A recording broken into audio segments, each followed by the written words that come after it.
Hello and welcome back to my Super Monkey Ball review marathon, where this time we're going to be taking a look at the second to last game left in the series for me to review, and that is Super Monkey Ball Step and Roll for the Wii. The reason it's taken me so long to get around to reviewing this one is because, unlike any other game in the series, this one is actually compatible with the Wii balance board. And with my old balance board breaking after a battery leak issue, I needed to get a new one, and to cut a long story short, it took quite a while for me to get my hands on one. But anyway, enough with all that, and let's finally take a look at Super Monkey Ball Step and Roll.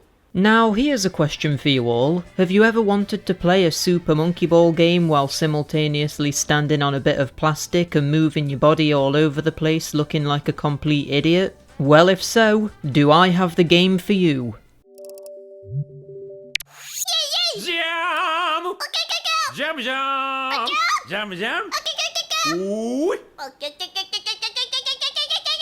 Super Monkey Ball Step and Roll is the second game in the series released on the Wii, and at the time this video was released, is the last fully original Super Monkey Ball game to be released on a home console. Which is pretty depressing because it came out 10 goddamn years ago. We have had portable entries since then, and of course the remaster of Banana Blitz, but as far as brand new console experiences go, this is the most modern example of a Super Monkey Ball game. As the name Step and Roll would suggest, this game is fully playable with the Wii balance board, from the main game to all of the mini-games. So with this balance board functionality being the focus of the entire game, even being featured on the cover art, you'd think it would be the best way of experiencing it, right? Well, I played the majority of the game with the balance board, and let me tell you, it was not a good time, it was not a fun time, and I absolutely do not recommend you play the game like this. That is, unless you want to put your fist through a brick wall in anger. While the game's level design is much easier than almost any other Super Monkey Ball game, by using the balance board, it becomes one of the hardest games in the series. The issue comes down to the fact that neither your body or the balance board itself is precise or quick enough to do some of the things the game is asking you to do. Levels which consisted of rather basic, flat obstacle courses became unbelievably frustrating due to it being so difficult to move quickly, make sharp turns, or reorientate yourself. I was losing continue after continue on levels which I wouldn't even have to think twice about if I had an analog stick, and I really think the balance in difficulty is way off in this game. When using the balance board, you should have been given way more time to complete stages than the mere 60 seconds you currently have. That alone would have made the game a much more pleasant experience, but then on top of that, the moving traps and obstacles should have been a lot slower too, giving you more time to take things at your own pace and make it not matter as much if you make a slight mistake. But no matter if you're using the balance board or the Wiimote to control the game, you have the same amount of time and everything moves at the same pace regardless. And I really think this needed to be tweaked. Luckily for us, you can indeed opt to use the Wiimote to control the game, making it feel identical to the original Banana Blitz on the Wii. The only thing this changes is that by using the Wiimote, you'll have lots of obstacles placed in the levels that otherwise wouldn't be there. But with you having much more precise controls, these new obstacles don't get in the way too much and actually end up making the game better. Whereas I would say Banana Blitz was too difficult for the control scheme you had, Step and Roll is much easier due to having to support the balance board, but this unintentionally makes the game the ideal difficulty level for the Wiimote motion controls. The addition of the obstacles placed there when using the Wiimote stop the game from being too easy that it's boring, but not too hard that it becomes unreasonable. It's pretty much the perfect balance. Some people would probably argue that it's lazy to just use the same levels for the balance board and the Wiimote and just have copied and pasted obstacles placed in the levels to add a sort of artificial difficulty. But I really don't mind it, and at least the obstacles change designs based on the world you're on, so it's not like it's too repetitive looking at them or anything. The actual level design, despite being easy, is probably the most creative and interesting we've seen in a very long time. Gone are the boss battles, jumping and speed ramps from Banana Blitz, and here we find ourselves with a much purer Monkey Ball experience. They even changed the goal design to resemble the older games again, which is a nice touch. In fact, several gimmicks from Super Monkey Ball 2 return here, such as the switches which make elements of the level start moving, and teleporters, which, well, teleport you. So it's obvious that the team who made this had a much better grasp of what made the original games good, and seemingly appreciated the original games a lot more than whoever made Banana Blitz 2. That is, assuming that the people who made Step and Roll were different to the people who made Banana Blitz. But it definitely feels like that was the case. Doing a very quick cross-reference of the credits, the most major difference is in the director of the two games being different, with Toshihiro Nagoshi directing Banana Blitz and Jun Takuhara directing Step and Roll. Maybe Toshihiro Nagoshi lost his way with Monkey Ball, despite having also directed the original games. Who knows? All I know is that Jun Takuhara also directed Super Monkey Ball 3D and Banana Splits, and all three of the games he directed in the series are better than Banana Blitz. Although I've not played Banana Splits yet, so I guess I shouldn't speak too soon. Anyway, getting back to my point, the level design, even disregarding the teleporter and switch gimmicks, is pretty great. There's this level which is like a rotating half pipe, this level which is unfolding behind you, forcing you to rush through an obstacle course, this level where you need to go up a series of vert ramps to slowly make your way higher up the level to the goal, and even more pretty interesting ones too. It's nothing astonishingly good, but it's interesting seeing them be a bit more creative while still keeping the difficulty reasonably low. The graphics are also pretty great for the most part as well, to be honest. You have some of the same themes we've seen a million times in the previous games, like the jungle levels, underwater levels, snow levels and volcano levels. But there are a couple of unique themes, like the excavation site and the Far East theme, which was later reused in Super Monkey Ball 3D. What really elevates the themes of the levels beyond a lot of the other recent Super Monkey Ball games though, is the music. Holy cow, the music.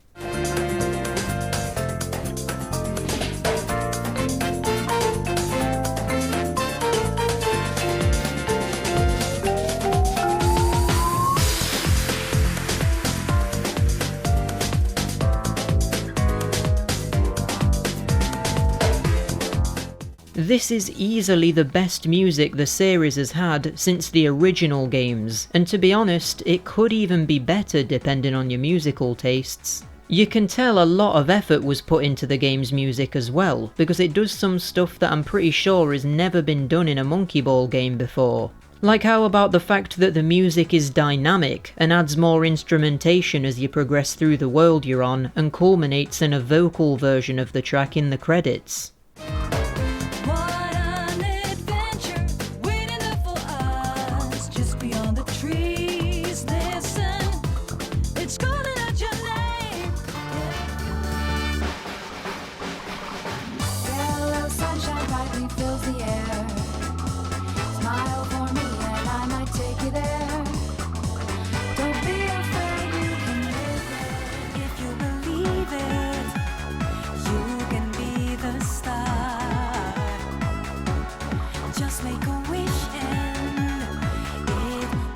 However, this does mean that once again we've got an unskippable credit sequence after each and every single world, which is beyond stupid. The vocal versions of all of the tracks do help to make me not completely hate this, but still, you should have been able to have skipped them.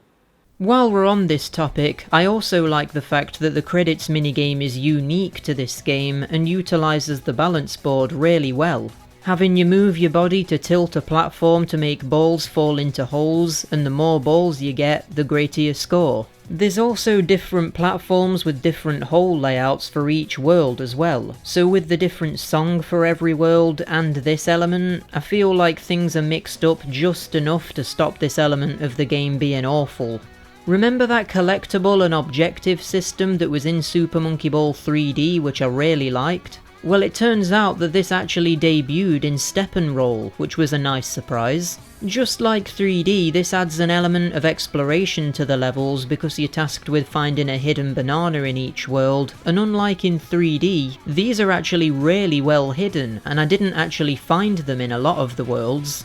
I do still have a problem with the objective system though, because yet again, just like in 3D, you aren't actually told what you need to do to clear the objectives, which basically just forces you to look it up online. You have to do stuff like not get any bananas in a stage, finish all the worlds in the game, not bump into any walls in a world, and things like that.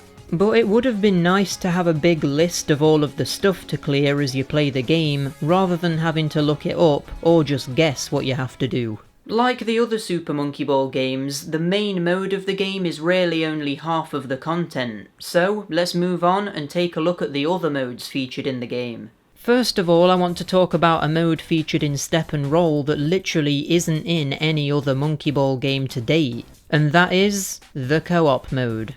This is something that I've been asking for since the very first game. However, it's not as straightforward as you might think. Rather than being a co-op experience where two players roll around and complete courses together, it's actually a situation where one person is doing the standard rolling gameplay, while another person points the Wiimote at the screen and shoots obstacles out of the way so that player 1 can progress in the level. Think of it as being a Super Monkey Ball game for player 1 and a light gun game for player 2. Now this might sound a bit lame, and at first I was disappointed that we still didn't have a proper co-op Monkey Ball game. But after playing it a while, it eventually grew on me, and this quickly became my favourite way to play the game, and it's definitely the way I would recommend you play it if you have a friend or partner to go through it with. What makes it so interesting is that the objects player 2 shoots are unique to this mode of the game. Some of them are simple to defeat, like these skulls, which you simply shoot once. Some rotate and need to be shot on a certain side to be blown up. Some take more than one hit, like these rockets, and then there's these ones with a big eyeball which closes if you're looking at it. So player 1 needs to move the camera away from the eye so that it opens up, and player 2 can then shoot it. It doesn't feel anywhere near as tacked on as I thought it would, and the way in which you need to communicate with each other to progress, and how player 2's experience actually has some depth and requires skill and concentration, is incredible. Add to this the fact that there's power-ups for player 2 in the form of different weapons which player 1 can find in certain stages, and you actually have a pretty fleshed out and really interesting 2-player co-op mode here. This is by far the best way to play the game, and it was genuinely a ton of fun. I would even go as far as to say that this is the most fun I've had with a Super Monkey Ball game since the original 2 games. And I can honestly see myself going back to this game due to this co-op component. But that's not even the only great additional mode added to the game, because we also have a new marathon mode. This is unlocked by doing the main game and clearing each of the 6 main worlds, and it differs to the main game in the way that it actually allows you to play through a set of levels without being kicked into loading screens, credit sequences, or menus. It feels kinda like the challenge mode from the original Super Monkey Ball games, but instead of choosing a difficulty like in the original games, you choose between doing a half marathon consisting of the first 3 worlds, a half marathon consisting of the last 3 worlds, or a full marathon of all of the 6 main worlds in the game. This is a great feature to have, being much faster paced than the main game, and it easily becomes the best way of experiencing the game if you're doing it in single player. It's a great addition. It's also pretty cool because there's a separate leaderboard for the marathon modes, meaning you could compete with a friend to see who can do it faster, or just replay it to beat your own high scores. Unfortunately, the leaderboards aren't online, which is a shame, but that doesn't stop it from being easily the most replayable mode of the game. We do also have a practice mode, but this is a little bit pointless given that you basically have infinite lives in the main game anyway, because there's no limit on continues. And there's also a tutorial mode, which gets you familiar with the control scheme you're using, which is nice for newcomers to the series, or newcomers to motion controls. The final aspect of the game I want to talk about here is the selection of minigames, because yeah, despite already having quite a few modes featured in the game, it does also have a selection of 21 minigames to choose from too. Weird that there's 21 minigames featured here and not just a nice round 20, but let's just roll with it. Get it? Roll with it? So here's the thing with the minigame selection here. 10 of them were already in Banana Blitz and aren't expanded or changed from the version featured in that game, which is very strange. The justification for having these recycled minigames is most likely that you can now play them with the balance board, which I would actually recommend for the minigames because it makes them a lot more fun and in some cases actually works a lot better than the Wiimote controls too. The minigames that are brand new to this game are mostly all pretty bad if I'm being honest. The only ones that are in any way decent are Firefighter, where you aim the Wiimote while waving the nunchuck around in order to shoot water and put fires out, Sumo Smash, where you need to move your body backwards and forwards to avoid being bopped off of a tiny platform while also trying to hit your opponent off of the same platform while standing back to back, Starlight Swing, where you rock left and right to move a swing and use the D-pad on the Wiimote to move a rope higher and lower to collect as many stars as possible. And then I guess Luge was okay too. This is where you move your body to pick up speed, slow down and turn as you race through an icy tunnel. Other than that though, the new minigames are a little bit boring. The returning ones from Banana Blitz work pretty well with the balance board though, and actually work quite a lot better in this context. So I guess I can't complain too much that they were recycled from the previous game, given that they are better here. Overall, I would say that the minigame selection featured here is very middle of the road. It's nowhere near the quality of the ones from the original two games, but the selection featured here is a lot better than the ones from Super Monkey Ball 3D or Banana Blitz. It's probably a similar sort of level of quality as the ones we saw in Super Monkey Ball Adventure, only maybe slightly worse than that. A disappointing element of the game is that beyond playing the main game and unlocking more worlds as you progress, there's literally nothing else to unlock. No skins, minigames, continues, lives, or even extra characters. That's kinda weird given that Yan Yan and Doctor were already previously in Banana Blitz and yet are nowhere to be seen here.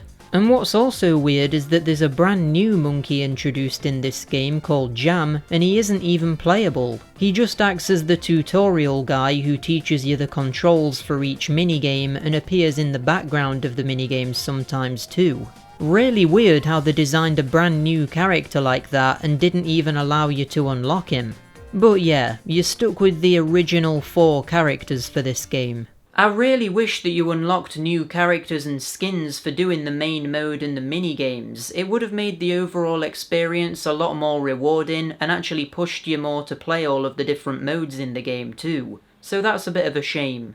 Another issue is the fact that once again, like most of the recent games, there's literally no story. At least in Banana Blitz there was a short cutscene at the start and at the end of the game, but here, there's literally nothing. The story here could have had something to do with Jam, even if it was something as pointless and silly as Jam challenging you to a fitness regime by going through all of the worlds. I feel like that would have been enough to bring the experience together as well as introduce the character of Jam a little bit better, but no.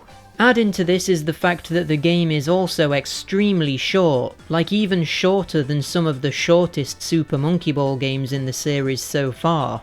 There's only 6 main worlds, each consisting of 10 levels, including a bonus level. And then at the end of the game you do unlock a secret 7th world, which is actually really difficult, but again, that only has 10 levels in it. So that means there's a total of 70 levels, which is less than the 74 levels featured in Super Monkey Ball Jr. for the Game Boy Advance. The one saving grace here is that the levels can be played with the Wiimote, the balance board, in co-op mode, and in the marathon mode, which gives the game more replayability than it would otherwise have. But if you're just playing it without doing any of the extra stuff or trying out the different control options, it'll probably only take around an hour or 2 hours tops. However, I do feel like the positives of Step and Roll massively outweigh the negatives. It's obviously nowhere near the quality of the original 2 GameCube games, but when you compare it to the more recent entries, yeah, it's pretty good by comparison. I'm putting Super Monkey Ball Step and Roll in 4th place in my series ranking, making it the best Super Monkey Ball game outside of the original 2 games and Deluxe in my opinion. I've heard that Banana Splits is really good, so Step and Roll might not keep that position for long, but still, it's actually pretty good. The biggest flaw with the game overall is that the balance board controls just aren't good enough for the main game, and the difficulty should have been adapted to suit the control style a lot more than what it was.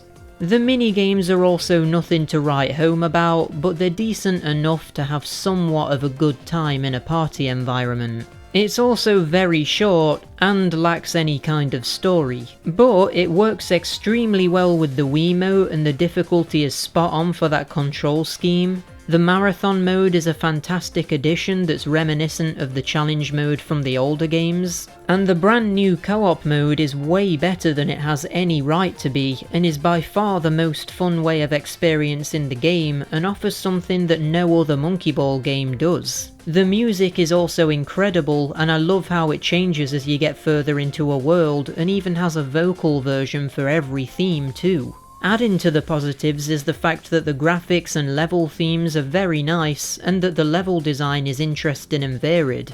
I think it's safe to say that this is the first truly good Super Monkey Ball game that we've had for ages now. Sure, it's still flawed, but because it's quite a basic game and doesn't try to do anything too gimmicky or ambitious, its flaws aren't game-breaking like you could consider them to be in Super Monkey Ball Adventure, for example. And that's Super Monkey Ball Step and Roll. Going into it, I never expected to be rating it this highly, but I would actually recommend that you give this one a go if you like the look of it. It's not going to challenge you in the same way that the original games did, and it's a much more casual experience. But I think that works with the motion-controlled aspect of the game, and for it to be more difficult would just end up making you frustrated at the lack of analog controls. I do think that there's a place for a more casual Super Monkey Ball game like this, but at the same time, I think we are about ready to see a Super Monkey Ball game that more closely represents what the original 2 games were trying to do, in terms of being more difficult and ditching the motion controls. And hopefully, that's what we're getting in the next game in the series that we're going to be taking a look at. It's the last game in the series we've got left to cover, and it's Super Monkey Ball Banana Splits for the PlayStation Vita. Normally this is where I would hold the game case up, but I don't actually own the game at the moment, but I'll be sorting that out relatively soon. Having said that, I've got no idea when I'm actually going to be able to play the game, because in order to record footage of it, I'm going to need to buy a PlayStation TV, so it might be a little while until I'm actually able to get that video done. But hopefully not too long. Anyway, if you enjoyed this video, give it a like, subscribe to see more stuff like this coming soon, and leave a comment down below letting me know what you think to Step and Roll, because I get the impression that not that many people actually played this one. And, until my next video, bye!